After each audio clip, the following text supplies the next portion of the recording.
오늘도 하나님 말씀으로 또 승리하는 귀한 하루 되기를 축복드립니다.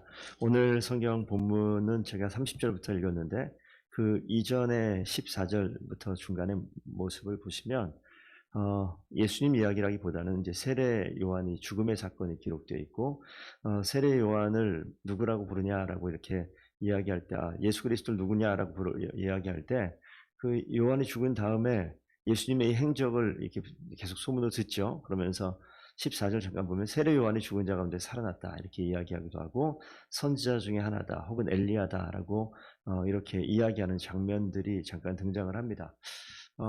예수님에 대해서 이걸 한마디로 얘기하면 예수님이 누구신지 정확히 모른다라고 이야기하면 됩니다. 예수님이 이 땅에 오셨는데 세상 사람들 당연히 예수님이 누군지 정확히 모르는 상황입니다. 그렇기 때문에 예수님이 이적을 베푸시는 것이나 가르치시는 것이나 물론 그 가운데 병 고치고 귀신을 쫓아내는 그런 모습들이 있는데 그 모습들을 보면서 이 사람 같진 않다. 근데 누구냐?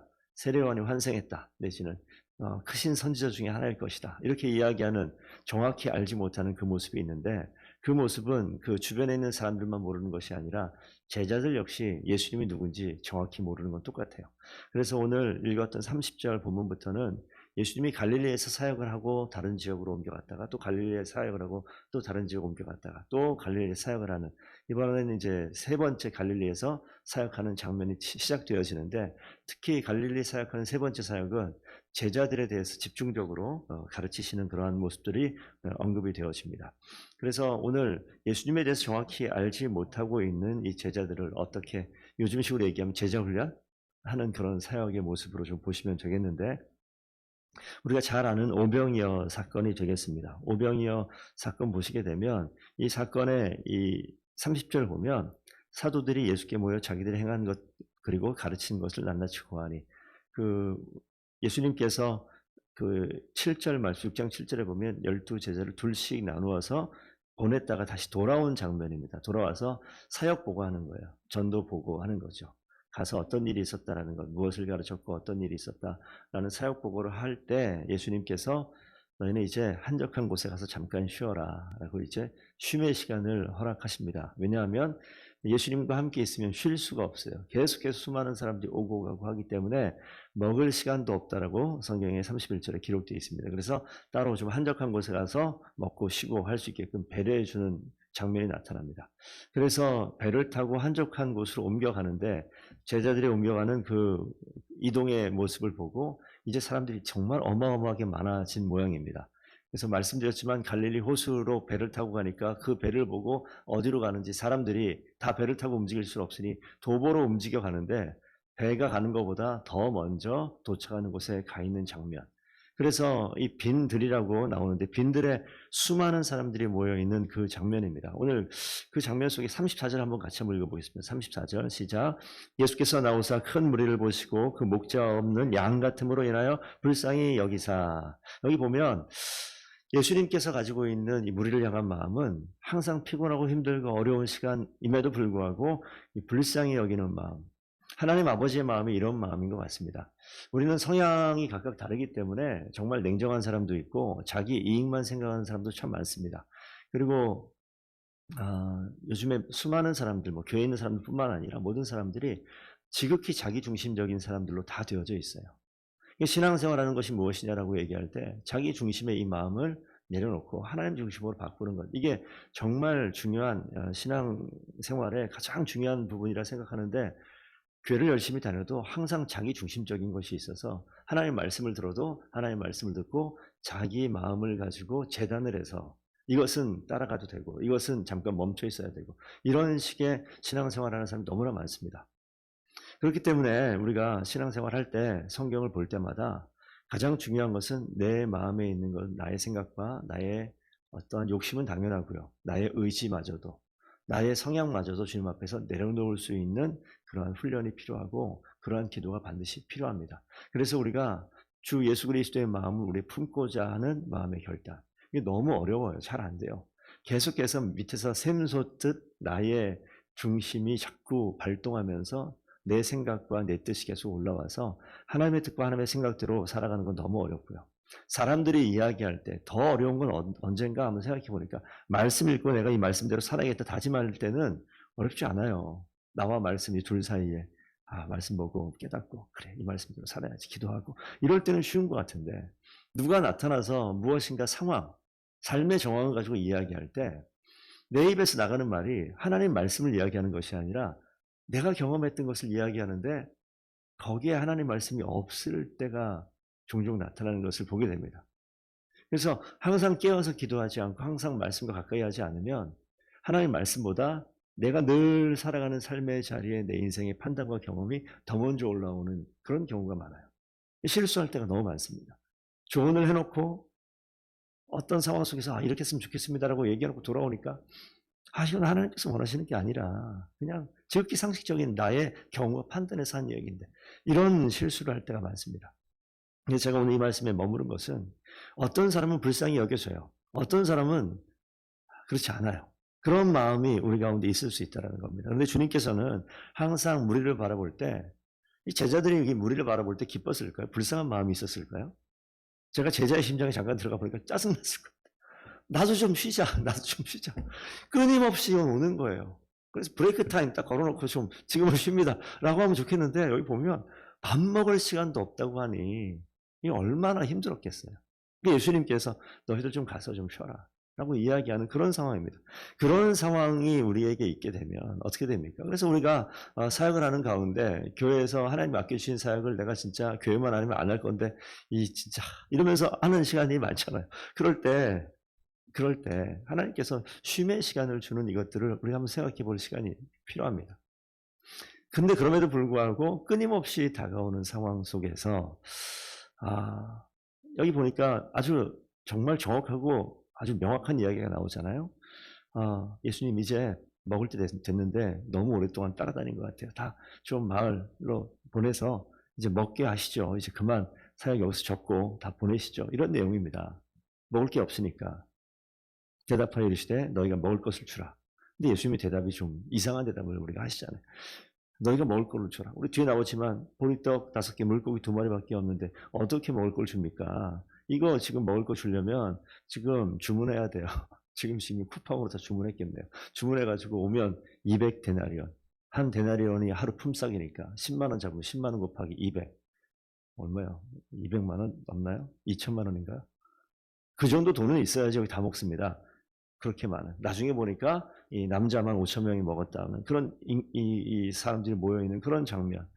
근데 하나님께서 뭐가 있냐 물어보고 보리떡 5개 물고기 2마리 이거 다 50명 100명씩 나눠 앉게 하고 하늘을 향해 축사하고 제자리에 나눠주고 가서 먹이게 하라. 제자들이 봤잖아요. 이 장면을 조금만 생각해봐도 되게 신기한 장면이에요. 5개하고 2마리 이거 뭐 얼마 되겠어? 이거밖에 안 되는데 12명이 줄 서 있는데 이걸 주님께서 나눠주십니다. 하나씩 그러면 덩어리가 물고기 5개 보리떡 보리떡 5개 물고기 2마리 7덩어리 있으면 하나씩 주면 나머지 5명은 뭘 줬을까 이런 생각도 드는데 생선만 준 게 아닐 거 아니야. 떡 하나 주고 생선 주고 이렇게 줬을 텐데 이게 끊이지 않고 계속 나올 때 이때부터 놀라는 장면이 돼야 되는 거죠. 그걸 누가 봤냐면 제자들은 봤어요. 가장 가까이 있는 제자들은 그 예수님 앞에서 가장 먼저 어리둥절한 상황이 되는 거죠. 분명히 갖다 준 거는 5개, 2마리. 이건데 지금 12명이 다 받았단 말이에요. 이걸 우리가 어떻게 받은 거지? 이런 상황 속에서 예수님께서 가서 나눠주라고 하니까 본인들도 본 그대로 나눠주는데 이게 끊이지 않고 나오는 이 장면이 지금 나타나지 않습니까?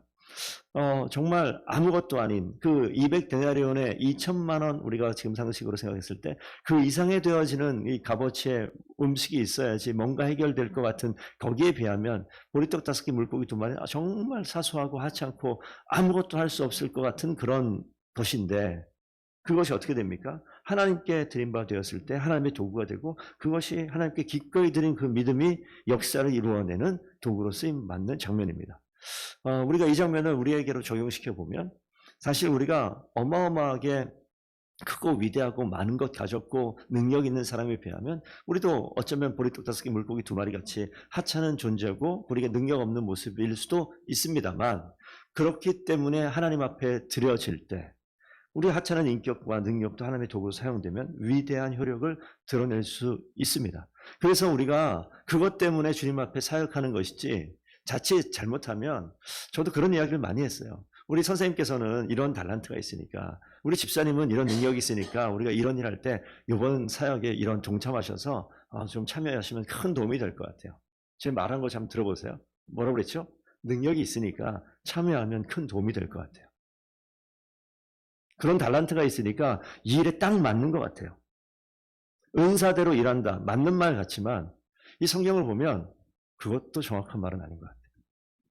나에게 은사가 없고 나에게 능력이 없어도 이 하찮은 것을 주님께서 기꺼이 사용하시겠다라는 믿음을 가지고 순종하고 내어놓으면 부족한 은사 가운데도 하나님께서는 하나님 일을 하십니다. 이게 더 맞는 거예요. 이게 오늘 오병이어 말씀을 통해서 제자들에게 보여주시는 제자훈련의 한 패턴입니다. 똑똑하고 유능하고 뭔가 일할 수 있을 만한 사람을 모아서 교회 사역을 하는 것이 아니라, 주님의 사역을 하는 것이 아니라, 능력치로 따지면 12제자 이 사람 다 갈아치워야 돼요. 그런데 이 부족한 능력과 인격의 사람들을 주님께서 부르셨고, 이들이 하나님께 쓰임받는 도구로 그 앞에 순종하고 믿음으로 머물고 있을 때 하나님께서는 그들을 통하여 일을 하신다는 것이 예수님의 일하시는 방법입니다. 그러면 우리가 너무도 당연하게 효율을 많이 생각하고 이 시대에 일하는 방법들이 우리한테 장착이 돼 있어요. 그리고 가만 보니까 저 또한 그런 거예요. 저도 누구랑 일할 때가 좋으냐면 일 잘하는 사람하고 일할 때가 좋아요. 교육자들이 많은 곳에서 일하게 되면 가끔씩 이렇게 교구를 편당한다거나 어떤 사역이 있을 때 이 팀으로 만들어서 일하는데, 야, 오늘은 저 전사님을 같이 일하면 좋겠다, 이런 마음이 이렇게 있어요. 그런데 팀을 짜니까 딴 사람하고 하는데 정말 힘들겠다 이번 주에, 이런 마음이 든단 말이에요. 근데 무슨 마음입니까? 남들도 다 그렇게 내 마음을 이해해줘요. 이 말씀 보면서 좀 약간 회개가 되어지는데, 그건 뭘로 일하는 겁니까? 내 능력치로, 내 경험치로 일하는 거예요. 근데 말씀 보니까 그렇지가 않아요. 오병이어를 가지고 5,000명을 먹일 수가 없다고요. 그런데 주님께서 요청하시잖아요. 너희가 먹을 것을 줘라?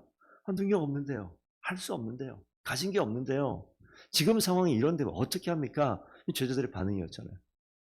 그런데 그걸 받으시고 주님의 손에 딱 붙들려서 축사하시고 일하시는 이 패턴을 우리가 보셔야 될 것 같아요. 그래서 우리 주변에 우리 더본교회 성도들이 이렇게 많은 건 아니지 않습니까? 그래서 일하려고 보면 일할 사람이 왜 이렇게 없지라고 우리가 느껴져요. 이게 우리의 마음의 중심이고, 하나님은요, 그 사람하고 왜? 라고 얘기하는데, 하나님, 그 사람은 좀 아닌 것 같은데요? 이 마음이 이제 교회 온 지 한 달밖에 안 됐는데요? 저 사람이 아니요. 하나님의 은혜의 손길에 붙들리고 그들의 마음의 고백이 주님께 온전히 드려지면 주님께서 그 사람마저도, 그 상황마저도 반드시 사용하게 될 줄로 믿습니다. 저희는 대단합니까? 남들에 비하면, 부족한 그 사람에 비하면 뭔가 조금 더 있는 것 같아 보이는 것은 사실입니다. 하지만 그리고 신앙의 경험치도 있고, 그리고 우리가 하나님의 말씀에 대한 지혜와 지식도 있으니 좀 더 나아 보이는 건 맞습니다만, 주님께서 일하신다 하면 그 사람이나 저희나 다를 바가 없지 않겠습니까? 하나님께서 그래서 그 자리에 부르시는 거예요. 저와 우리 성도님들께서 이 말씀을 붙들고, 부족한 사람이 있습니다만 그것은 우리의 시각으로 봤을 때 부족함이고, 주님의 시각으로 보게 되면 그 사람을 바꾸어 쓰시고 고쳐 쓰시고 주님의 능력으로 붙들어 사용하시는 놀라운 역사가 나타날 텐데, 더본교회는 그런 교회가 됐으면 좋겠습니다. 정말 부족해 보이는 그 사람이 하나님께 붙들려서 하나님의 영광을 드러내는 놀라운 역사가 나타나는 교회가 되기를 부탁드립니다. 그래서 우리 귀한 성도들이 누구라도 이 말씀 의지에서 일하는 것이지, 나의 경험과 나의 신앙의 연수를 가지고 자랑하는 그런 모습이 사라지고, 하나님 붙들고 정말 멋지게 순종하며 주님께 영광 돌릴 수 있는 그 일에 다 순종하는 귀한 교회 되기를 원합니다. 생명의 길, 이 길은 누가 전도합니까? 믿음으로 주님 앞에 맡겨놓은 그 사람이 하나님의 일을 감당할 것이고, 우리가 그 마음을 함께 가지고 주변을 살피는 것입니다. 격려하고 위로하고, 저는 못하는데요. 그렇죠. 좀 못할 것 같습니다. 이게 아니라, 아니요. 오병이어 사건이라는 것이 있는데 하나님이 붙드니까 엄청난 일을 하는데, 성도님을 주님께서 붙으시면 반드시 일합니다 라고 확신을 주면서 이 말씀 붙들고 우리 함께 나누며 함께 주님 앞에 쓰임받는 귀한 성도님들 다 되기를 축복드립니다. 함께 기도하겠습니다. 아버지 하나님, 감사합니다. 하나님, 하찮은 인격을 가졌고 능력도 부족한 저희를 주님 부르시더니 하나님 자녀 삼으시고 하나님의 일하는 아버지 사역의 자리에 세우시니 주님 감사합니다. 하나님, 우리의 경험을 자랑치 않게 하시고 우리의 신앙의 연수를 드러내지 않게 하시고 오직 주님이 택하시고 부르셨으니 그 주님의 부르심에 순종하며 이 길을 걸어가게 하시고 주님 맡기신 사역 가운데 나의 부족한 것을 주님께 드리며 쓰임받기를 간절히 원하는 귀한 성도들 되게 하여 주시옵소서. 주님께 맡기고 걸어갈 때 주님께서 일하실 줄로 믿습니다. 더본교회를 주님께 맡겨드립니다. 성도들 주님께 올려드립니다. 성령 하나님 이 자리에 기름 부으시고 하나님께서 일하셔서 주님의 뜻대로 주님의 방법대로 교회를 세우시고 성도들을 이끄시고 하나님의 역사를 이루어 주시옵소서. 감사하며 예수 그리스도 이름으로 기도드리옵나이다. 아멘.